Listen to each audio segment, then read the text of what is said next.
சாப்பாடு ரெடி, குழம்புலாம் ரெடி ஆயிடுச்சு. டேய் தூங்கிக்கினே இருக்காத, படுத்துனே இருந்தா உடம்பு முடியாம தான் இருக்கும். ஏந்து கொஞ்ச நேரம் வாக்கிங் போ. சாப்பாடு எல்லாம் செஞ்சு வச்சிருக்கேன், சாம்பார் செஞ்சு வச்சிருக்கேன், சாப்பிடு. புரியுதா? நான் வேலைக்கு போயிட்டு வரேன். நீ வேற எங்க என் வயிற்றுல கொட்டிக்கிற, ஏந்தாலே அப்படியே கீழே கொட்டிடுற மாதிரி. என்ன தம்பி என்னாச்சு? சரி சரி படுத்து ரெஸ்ட் எடு, நான் போயிட்டு வந்துடுறேன். ஐயோ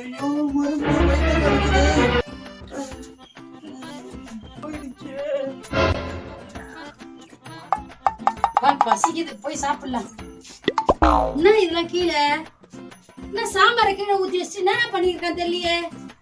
இப்படிதான் நான் ரோட்ல போறப்போ பச்சை ஒண்ணு இருந்தது. அது என்னன்னு கையில எடுத்து பார்த்தா ஒரே பிசு பிசுன்னு இருந்தது. நாக்குல நக்கி பார்த்தா ஒரே புளிப்பு.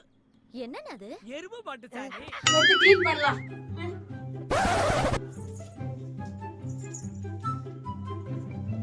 ஏன் ஊத்தி வச்சுக்கிறேன் தெரியலையே சாம்பார் இங்க?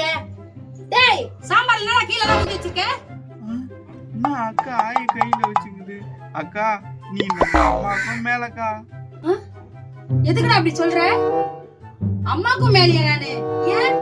அக்கா அம்மா ஆய் கை விடுவே எனக்கு கஷ்டப்படும், நீ ஆயே கையில வச்சுக்கிற.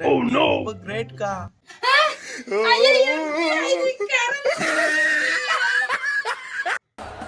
என்ன என்ன எழவி அது?